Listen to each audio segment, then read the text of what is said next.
네. 잡개혁 구직 활동을 통해 여수 산단의 디렉스 폴리머라는 석유화학 회사에 취업하게 된 이정민이라고 합니다. 졸업하신 학교와 전공이 어떻게 되세요?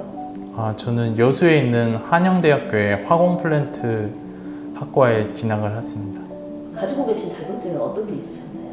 저는 한 12개 정도 있었는데 석유화학과 관련된 위험물과 가스, 산업안전 산업기사를 취득했고요.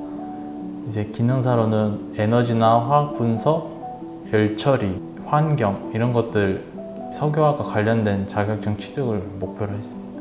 그 자격증 취득하는데 기간이 어느 정도 걸리셨어요? 저는 한 1년에 5개 정도를 목표를 해서 한 2년에 한 10개를 그렇게 해서 한 12개 정도 취득을 했습니다. 여수 화학공단에 있는 많은 기업들이 있는데요. 주로 채용은 언제쯤 이루어집니까? 네. 일반적으로는 3월과 9월에 한 2차례 정도 이루어지고 있고요. 오퍼레이터는 이제 생산이나 환경, 안전 쪽, 품질 쪽 이렇게 다양하게 채용이 이루어지고 있으니 자신이 이제 가장 적합한 직무를 선택하시면 될 것 같습니다. 디렉스 폴리머라는 회사에 대해서 잠깐 여쭤봐도 될까요?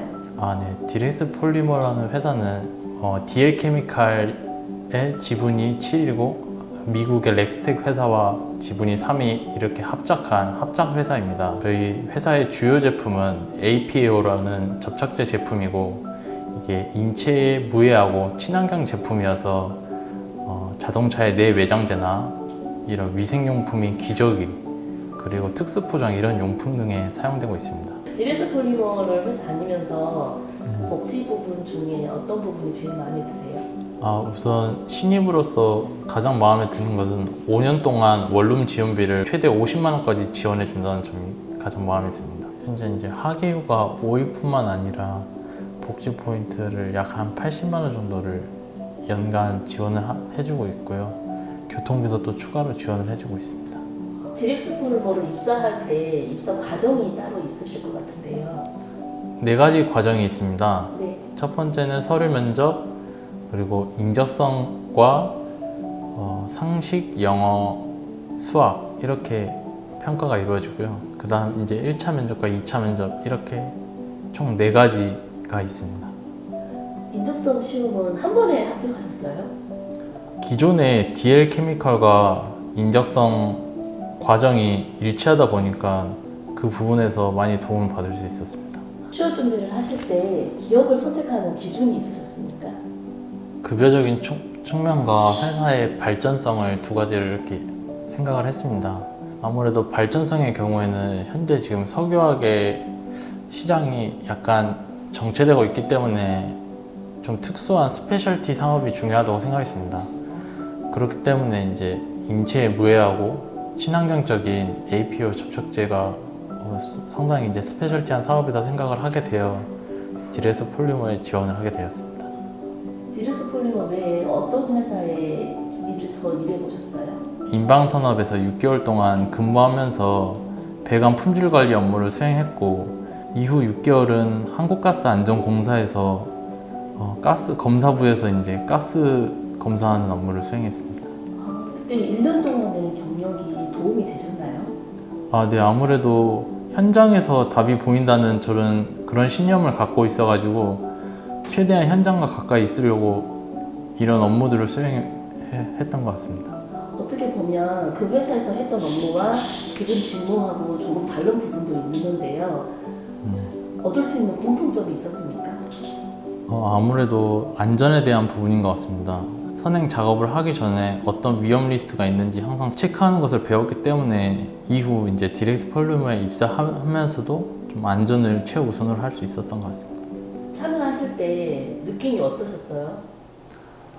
처음에는 면접이 너무 막막해서 어려움을 겪었는데 실제로 이제 1대1 모의 면접을 하면서 이렇게 동영상을 찍으면서 제 모습을 볼 수 있었는데 그렇게 저의 부족한 점들을 보완하면서 면접을 했던 게 자격증 외에도 혹시 언어 시험 같은 것도 준비를 하셨나요? 네. 저의 경우에는 토익 스피킹이랑 오픽을 준비했습니다. 1차 면접을 준비하실 때 예상 문제대로 질문이 나왔었나요? 기존에 있던 평범한 질문들이 그대로 나왔던 것 같습니다. 우선 저희 회사에 대한 제품이 무엇인지를 물어보고 네. 이후에는 관련 경험이 있는지, 그 다음에 뭐 상사와의 갈등이나 이런 사례도 여쭤보고 이러한 것들이 주를 이뤘습니다. 그 중에 기억에 남는 질문이 있으세요? 네, 가장 기억에 남았던 질문은 삶에 있어서 우선순위를 이제 5가지를 순서대로 매겨봐라라는 질문이었는데, 저는 첫 번째는 안전, 두 번째는 행복, 뭐 세 번째는 가족, 네 번째는 협동심, 다섯 번째는 책임감, 이렇게 5가지 순서로 말씀을 드렸습니다. 고등학교 성적이 좀 좋지 않아가지고 관련 질문을 받은 적이 있었는데, 저도 그냥 솔직하게 제가 그 당시에는 진로에 대한 고민을 깊게 하지 못해서 좀 더 이제 친구들과 놀거나 스포츠 활동을 하는데 집중했다 하니까 이제 그 부분에서는 그냥 넘어가 주셨습니다. 본인의 업무가 익숙해질 때까지는 어느 정도 시간이 걸리셨어요? 약 한 1년 정도는 걸렸던 것 같습니다. 지금 현재도 많이 부족하긴 하지만 이제 1년 동안은 공장 라인들을 직접 다 타보면서 이제 머릿속으로 이렇게 공정 라인들을 그려 나가는 과정이 가장 중요하다고 생각합니다. 앞으로의 목표가 더 있으세요? 네, 저는 앞으로의 목표는 현재 이제 공장의 전체적인 이해와 이제 공장 건설적인 측면을 모두 이해해가지고 향후 증설 시 프로젝트에 직접 참여할 수 있는 인원이 되는 게 저의 최종 목표입니다. 요수화학단지에 취업을 희망하는 구직자들에게 좋은 말씀 해주셔서 감사합니다. 네, 감사합니다.